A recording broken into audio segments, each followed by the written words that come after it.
Give it to me. Stay away from me! I want you to learn about this mask. I want you to put it on. No. Yes, I want you to have the greatest experience of your life. I want you to descend to the bottom of your soul. I want you to discover the desires and fears of your mind. No. Pam, put it on. Tell me what you feel. Tell me, Pam, you do see. I see you, Alan. Tell me. I see you, Alan. No, you lie. You lie. You lie. No. Tell me the truth. It is the truth. No! No!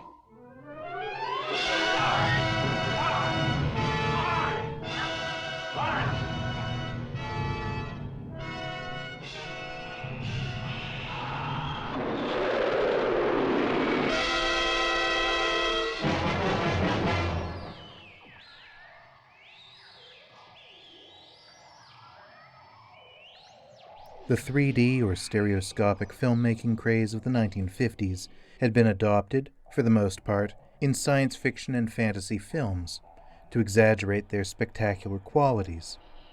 It was a means for fantastical cinema to compete with the growing scale of the historical epic. In stereo, the imagined things on the screen might escape the canvas and become real, to terrorize and haunt and touch us. It's a grand exaggeration of the early dreams of cinema, that the phantasms might gain their own agency, like souls stolen by the camera of an anthropologist. Or that conversely, the projections could be stepped into, an immersive simulation of the halls of reality. The 3D image could lend the illusions of cinema an uncanny, impossible presence, exciting and thrilling the spectator. It felt dangerous, a game played as much on the mind as on the eyes. The stereo illusion is also a translation of screen space, from the flat grain of the traditional image to a selectively deep one that bends grain through optics, allowing monsters and fists and yo-yos to reach out towards us, constrained by the boundaries of the frame. The premise of the 3D movie often rationalized the gimmick. For example, in I, the Jury, the realism of Mickey Spillane's New York could spill out of the page and into the tangible sleaze of an expanded screen space. And in The Creature from the Black Lagoon, the revelations of a missing link become the audience's tangible revelations, the scientist's examining table as a canvas for spectacle. By the time that Canadian filmmaker Julian Roffman made The Mask in 1961, 3D was fading, such is the way of the fad, even as the technology was maturing, becoming more accessible and refined. Like its precursors, The Mask rationalized its 3D sequences with corresponding themes, vividly realizing the slumber of the psychoanalyst's couch, synthesizing visions as mysterious as those conceived under hypnosis. The Mask suggests folie à deux, the collective unconscious, the transmission of a nightmare from one person to another. A disturbed scholar dreams that he has attacked and murdered a woman under the influence of an Aztec mask. He later flees his psychiatrist, Dr. Barnes, when the doctor fails to take his claims seriously. The scholar subsequently mails the mask to Barnes and then commits suicide. His delusion is transmitted to Dr. Barnes, who covets the mask and is overcome with violent fantasies, compulsions, and suspicions. This circuit is destructive for Barnes and those around him, and the film suggests in its final sequence that this circuit will be perpetuated by the lure of exhibition itself. The mask is last seen in a museum display, the focus of a lingering visitor, who may share the compulsion to wear it, to step into another culture, another skin. The Mask is a prescient film about cultural appropriation, a critique of the standards spread through the Commonwealth by the example of the British Museum, whose literal grave robbing in Egypt overshadows, but just barely, their pillaging of artifacts from other civilizations who had tragic dates with white devils in the great colonial expansions of the Age of Empire. One evolutionary critique becomes another, as the film explores a new frontier, that interior and still uncharted territory primed for colonization, the undercurrents of the mind as understood through psychoanalysis. Psychoanalysis had been articulated into popular culture through the image of its founder, the late Sigmund Freud, chomping on his cigar that's just a cigar, advisor to straitjacketed maniacs and couch-bound intellectuals. The field of psychoanalysis was also being furthered through the continuing discourse of the post-Freudians, who by the end of the 1950s were advancing new interpretations of mind-body health, memory and trauma, the underlying causes of neurosis, the nature of reflections, the system of symbols.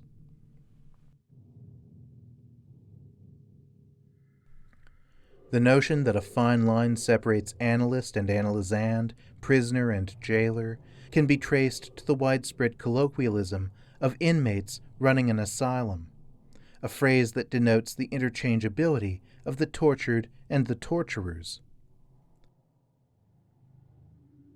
The Mask is a film about flaws of the soul that level doctor and patient, and that leave the godless logic of modernism groping in the dark.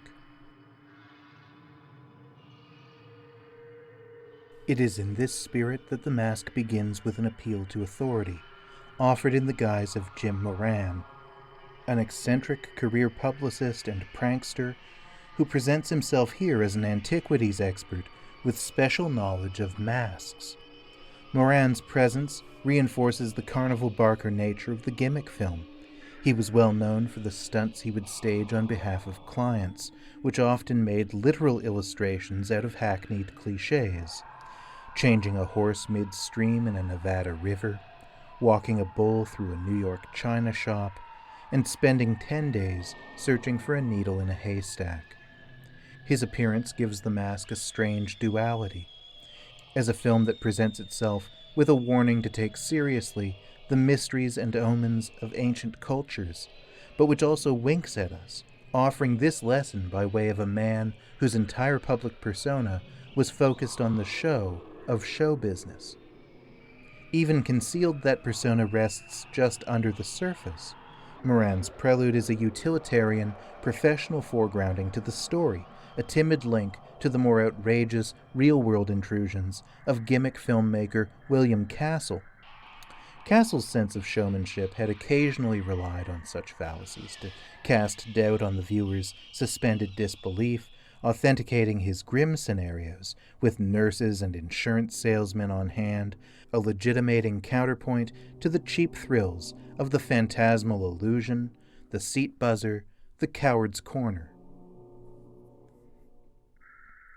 The bulk of The Mask is focused on Dr. Barnes and the havoc that the mask wreaks on his relationship to reality.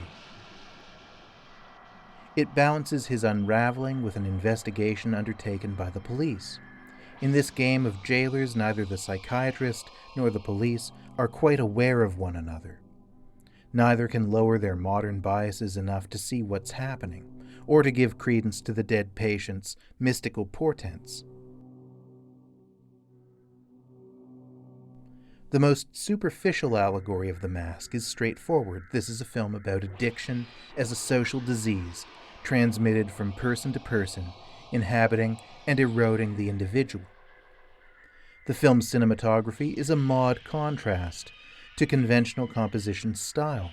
The camera is often placed in uneasy proximity to the subject, a technique that serves two purposes.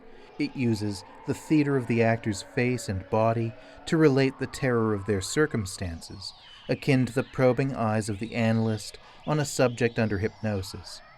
Personal agency in arrest, the body in claustrophobic close-up, deprived of agency by the weight of the examining eye, or for that matter, by the symptoms of addiction and withdrawal. It also reminds the viewer of the presence of the body itself, to a degree that medium and long shots tend to avoid.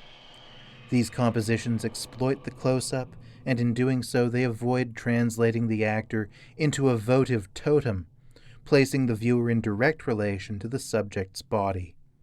Such reminders of humanity, of embodied performance, offer a deep relief to the film's hallucinatory 3D sequences that take us beyond that threshold into the figure's interior, what could be the feedback of an agitated mind or an agitated soul,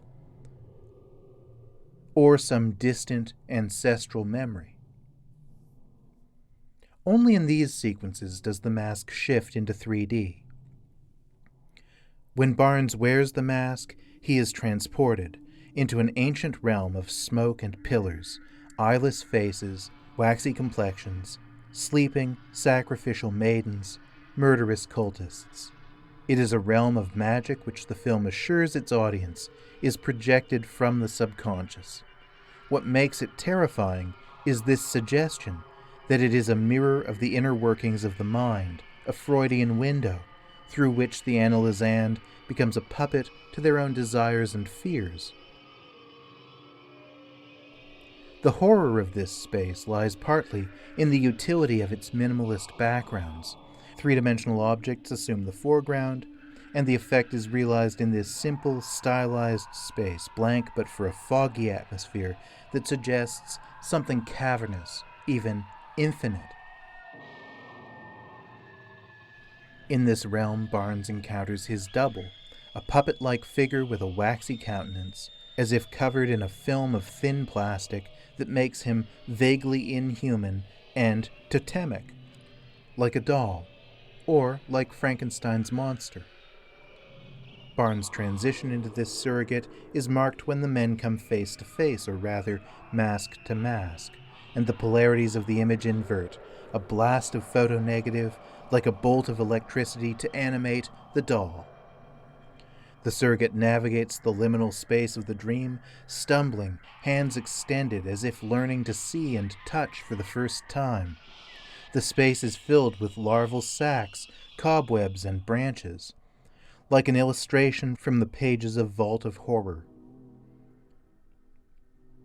A reaction shot on the face of the surrogate keeps perspective anchored with him. This puppet is our host and our guide. He encounters a woman with a similarly waxy, mask-like face.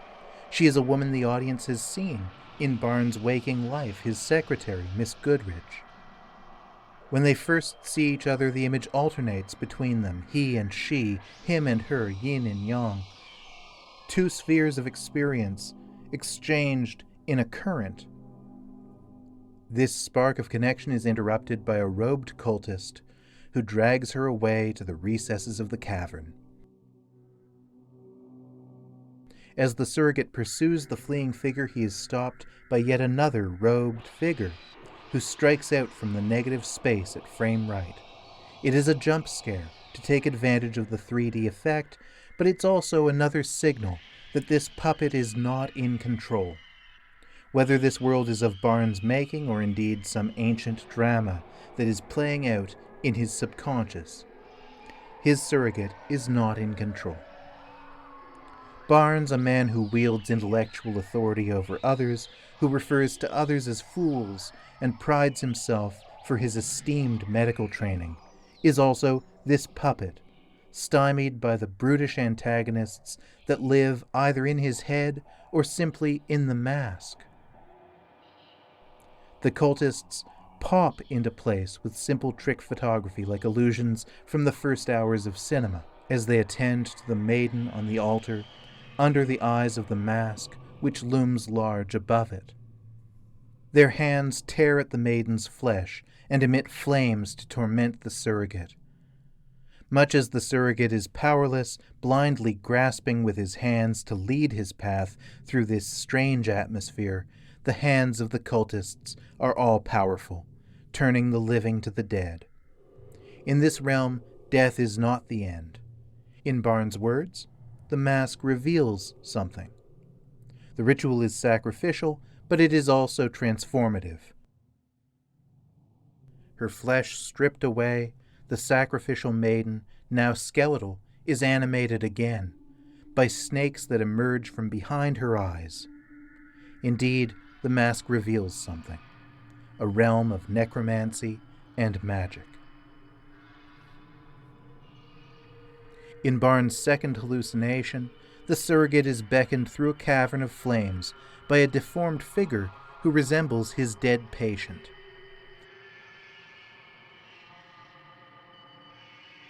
The surrogate holds his hands up in front of his face, flailing wildly as if learning to use his arms for the first time.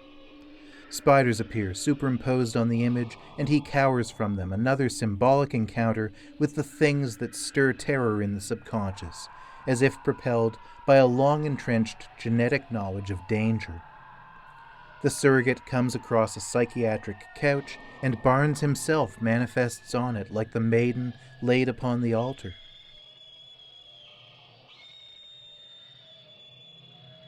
When Barnes fades away, all that remains are his hands, which grow bigger or move nearer to the surrogate, emitting flames.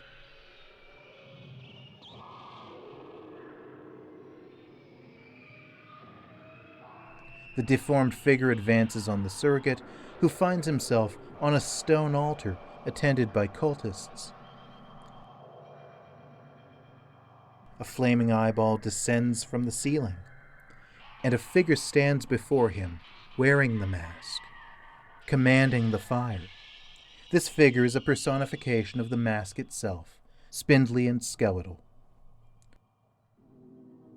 As the surrogate flees, the mask pursues him, now emitting fire from its hands and its mouth, burning his flesh. When at last the figure corners and embraces him, still breathing fire, the surrogate, now visibly, even laughably, a doll, plummets into a wet fog.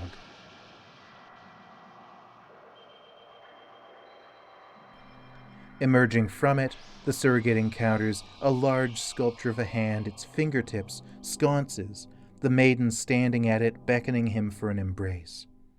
A snake emerges from the recesses of the sculpture to attack him. It leaps past him, towards us, another jump scare affected in stereo, but also a reminder of the devilish temptation from the story of Adam and Eve.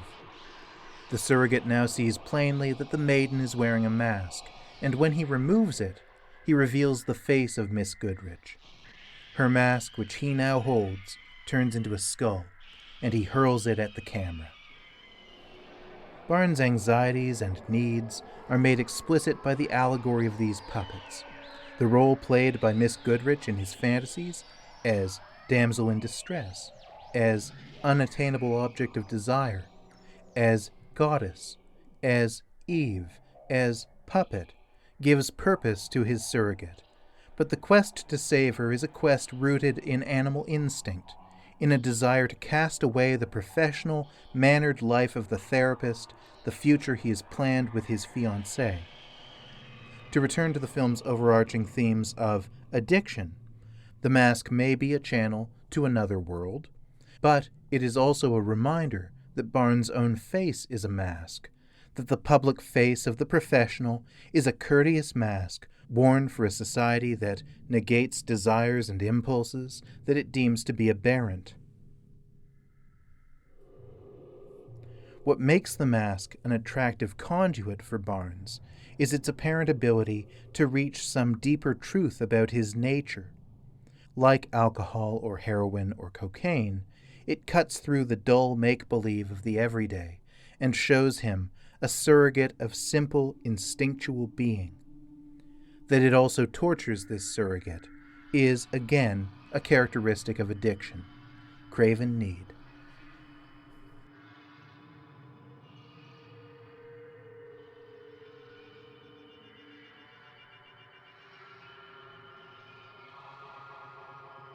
In the third and final hallucinatory sequence, the mask manifests as a reflection in water.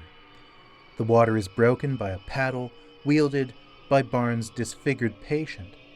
He has become a Charon-like figure, boating down the river Styx. From the water, hands emerge, reaching for the boat's passenger, the surrogate.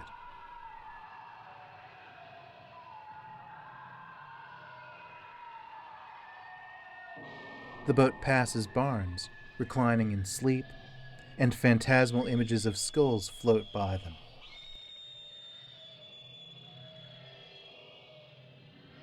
The surrogate sees that the water is full of skeletons, the drowned remains of those who have traveled before him.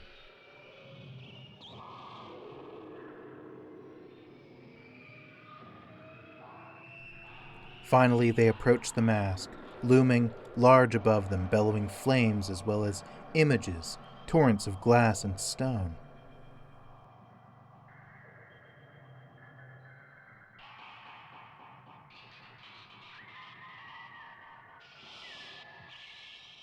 Through the foggy atmosphere, the camera trucks in on a ceremonial altar.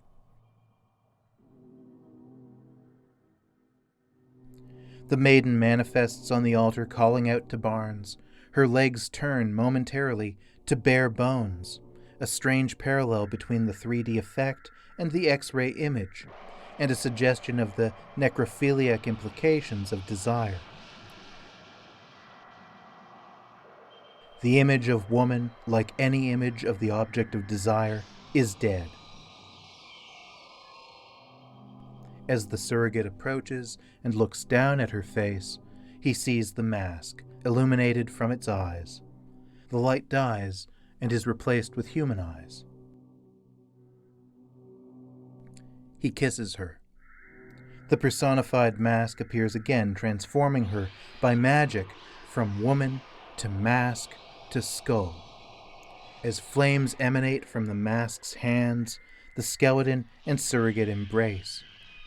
The surrogate collapses into the skeleton, into the altar, and the altar sinks into the ground and him with it, a blaze rising up from the hole, symbolic of Barnes' final mad immolation.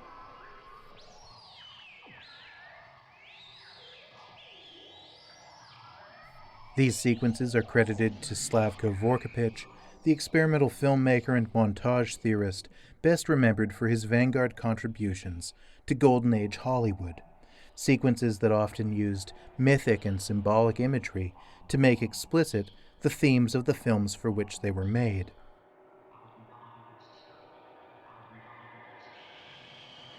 Vorkapich's montage sequences were remarkable, above all for their dynamic visualization of inbuilt dramatic themes that were otherwise concealed beneath a sheen of conventional dramatic staging. Vorkapich's plans for the 3D sequences in The Mask weren't used. They were deemed too ambitious. He was replaced first by Len Lai, the visionary New Zealand sculptor and experimental filmmaker, who was in turn replaced by a collaborative and transient team of technicians. The authorship of the final sequences is accordingly unknowable. But however impossible Vorkapich's plans for these sequences may have been, one might still identify him as a conceptual designer of these scenes, and his influence is evident in the final sequences, in which images are printed together in elaborate ways to create the illusion of mental images formed out of thin air. They are, if nothing else, offered in his style, as moments demarcated from the rest of the film, stepping out of the flow of relatively naturalistic, conventional filmmaking and into a realm of allegory and dynamic movement. The doctor becomes the patient, the jailer becomes the prisoner, the salesman becomes the collector, the modern scholar becomes primal impulse itself.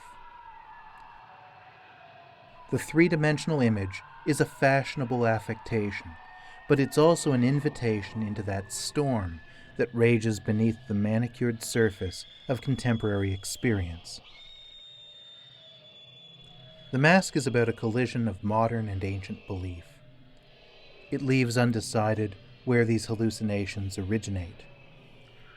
An authentic otherworldly realm, the feedback of a hypnotized mind, or somewhere deeper, an ancient memory rising up from the depths in a grand return of the repressed.